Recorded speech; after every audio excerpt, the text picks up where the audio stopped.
India's youth have had enough after years of exam scandals, persistently high unemployment and opportunities slipping further out of reach. Simmering frustration is boiling into open anger online and on the streets, and a demand for accountability that many say they can no longer ignore. Anthropic is proposing that the world's top artificial intelligence companies come up with a coordinated way to pause development of advanced AI systems, warning that the technology is improving so quickly. The company behind the Claude chatbot said in a blog post on Thursday that, as cutting-edge AI gets increasingly faster at carrying out tasks, it would be good for the world to have the option to slow or temporarily pause its development.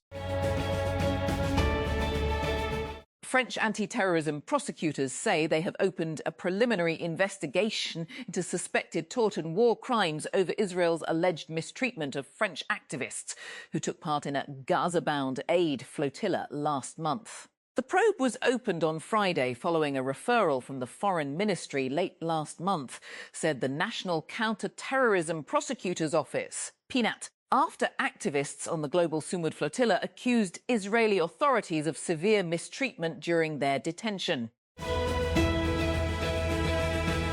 Founders, your window to enter Startup Battlefield 200 closes in just 3 short days. Applications for Startup Battlefield 200 officially close on June 8, 11:59 p.m. PT. Now's not the time to wait any longer. Secure your shot at competing on the Disrupt stage at TechCrunch. Disrupt 2026 this October at San Francisco's Moscone West. Russian President Vladimir Putin has said he does not see any point in meeting Volodymyr Zelensky after the Ukrainian leader requested face-to-face talks over ending the war between the two nations. Zelensky sent an open letter on Thursday calling for direct negotiations with Putin, writing that it was wrong to simply wait for the war, which began with Russia's full-scale invasion of Ukraine in 2022, to become the focus of US attention once more. Russia's President Vladimir Putin has turned down an offer for in-person talks with his Ukrainian counterpart Volodymyr Zelensky, saying he sees no point in such a meeting for now. Putin delivered the remarks during Russia's flagship economic forum in St. Petersburg on Friday, a day after Zelensky shared an open letter appealing for a face-to-face meeting in which the two leaders could hash out an end to the war. Israel is still attacking Lebanon, even after the United States announced another ceasefire. Hezbollah has continued fighting too, though it was not part of talks between the Israeli and Lebanese governments in Washington. A federal judge has struck sweeping restrictions imposed by the administration of US President Donald Trump on immigration processing for 39 countries. The ruling on Friday by District Judge John McConnell condemned the restrictions imposed in November 2025, following the Washington, D.C. shooting of 2 National Guard members. SpaceX has lined up another compute deal ahead of its historic IPO, this time with Google. The company announced the deal in a regulatory filing on Friday. Under the terms of the deal, Google will pay SpaceX $920 million per month from October 2026 through June 2029 for access to approximately 110,000 NVIDIA GPUs, CPUs, memory, and other related components. As summer begins and mosquitoes return in force, artificial intelligence is now being used in an attempt to fight them. Inventor Stephen Cheng has developed a series of prototypes that use machine learning to identify, track, and kill mosquitoes with lasers. He has been sharing the project on X, where he has posted videos of the mobile mosquito defense system. Shenzhen-based company Star Navi is selling radar-absorbing coatings that could make drones harder to detect and track on modern radar systems. The technology is being marketed through the XRAM C series and is aimed at reducing the radar cross-section of drones, aircraft and naval platforms. The coatings are being offered in standard containers and packages that include spray equipment. Microsoft has introduced autopilots, a new category of AI agents designed to work autonomously in the background and act on behalf of users inside Microsoft 365. The company announced the new agents at Microsoft Build 2026, where Chief Executive Satya Nadella introduced Scout as Microsoft's first autopilot. Scout is built into Copilot and Microsoft 365 and is designed to help users reduce routine coordination work. The government of Azad, Jammu and Kashmir on Friday declared the Joint Awami Action Committee, JA, a proscribed organisation, and placed it under the first schedule of the region's Anti-Terrorism Act 2014. The notification by AJK's Home Department said the group is engaged in terrorism and has acted in a manner prejudicial to peace and security of the state. The government on Friday cut the petrol price by 4 per litre and kept the diesel rate unchanged with immediate effect for the week ending June 12, owing to changes in global prices over the past week. Accordingly, the ex-depot price of high-speed diesel, HSD, will remain fixed at 380.78 tonnes per litre for another week. The government made adjustments in taxes and other levies, which is otherwise considered on the whole price, some on higher side. Washington. The US Congress is moving to tighten oversight of Pentagon leadership decisions and limit unilateral military action against Iran in a rare bipartisan effort that underscores renewed tensions over presidential war powers and civilian control of the military. On Thursday, the House Armed Services Committee adopted a bipartisan provision that would require the Pentagon to notify Congress within 5 days whenever a senior military officer is dismissed, along with a written explanation for the decision. Norway's Crown Princess Mette-Marit has been placed on a waiting list for a lung transplant. The country's royal household has said Mette-Marit, who suffers from an incurable lung disease, has suspended official duties and will have the operation as soon as a donor becomes available, it said. Mogadishu, Somalia. Fighting between government forces and opposition fighters that paralysed parts of Somalia's capital, Mogadishu, for more than 2 days has eased, with the federal government declaring that it has restored order. The violence erupted on Wednesday, and the government declared the districts of Abdi Aziz and Halwadag calm on Friday.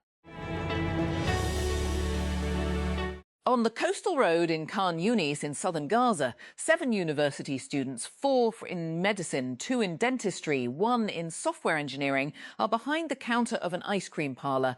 One student takes the orders, hastily filling ice cream cups, adding nuts and toppings before handing them over to a line of customers with a smile. Another moves between tables in the small seating area, serving customers, while a third manages the kitchen, keeping everything in order. A fourth handles the accounts, processing every transaction electronically since cash has largely disappeared from Gaza. An international coalition of lawyers has filed a lawsuit with a top African human rights body seeking to block deportations to Equatorial Guinea from the United States. The lawsuit, filed on Friday against Equatorial Guinea at the African Commission on Human and People's Rights, specifically targets a so-called third country agreement between the West African nation and the administration of US President Donald Trump. Well, German Chancellor Friedrich Merz says that the European Union plans to initiate a gradual integration process for 6 Western Balkan countries wishing to join the bloc. The clear message of today is, and will remain, we want you, and we want this region and the states within it to become members of the European Union soon. Merz told reporters in the Montenegrin coastal town of Tivat after a summit between the bloc's leaders and their Western Balkan counterparts. Loading the player. While the AI fundraising machine keeps breaking its own records, some founders are building in the other direction. Electric e-bikes, a Phoenix, Arizona-based company known for its practical and affordable XP series electric bikes, has launched 3 new brands so far this year. A Juiced Bikes relaunch, a new Juiced Power Sports brand, and now a premium adventure brand called Monarch, an expansion strategy that runs counter to the wave of bankruptcies that have plagued the sector. Together, Electric has put about $10 million Initiative Z, CEO, toward these initiatives. CEO Levi Conlow told TechCrunch. Hidden among the architectural landmarks of General Motors' sprawling Warren Tech Center outside Detroit is a new cornerstone of the automaker's $900 million bet on its electric future, the nondescript 500,000 square foot pair of off-white boxes, which houses GM's new battery cell development center, might not look like much. But locked inside is the key to GM's plan to slash the cost of its EVs by nearly 10%. The tax structure in Pakistan has literally become a case study in unequal treatment that shows 2 sides of a dark reality. One for easily heavily taxed salaried workers and another for sectors that remain lightly documented and lightly taxed. The government a short while ago announced a simplified tax regime for shopkeepers, but nothing for the salaried class. I'm not Mr. Mifta, but here goes. Bots have passed human traffic online for the first time in the internet's history, driven by the rapid rise of AI agents that browse and act on websites on behalf of users. Cloudflare CEO and co-founder Matthew Prince said the shift happened faster than he expected. He had previously predicted that bot traffic would overtake human traffic by 2027, but the latest data shows the crossover has already happened.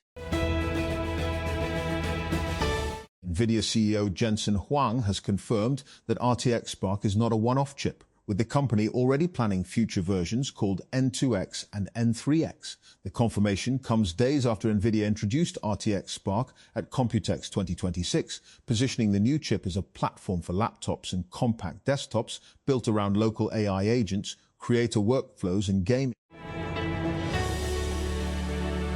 Islamabad, Pakistan on Friday categorically rejected India's remarks regarding upcoming elections in Gilgit-Baltistan, GB, calling them baseless and part of a carefully choreographed attempt to conflate fact with fiction. General elections in GB are scheduled for Sunday, June 7, after a 4-month delay attributed to harsh winter weather.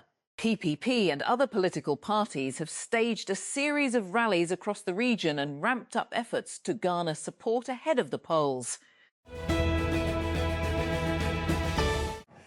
The Gilgit-Baltistan Election Commission on Friday announced the end of election campaigning 48 hours before polling day, prohibiting all election-related activities in the region, according to a press release. The general elections for the GB's Legislative Assembly are scheduled on June 7, after a 4-month delay.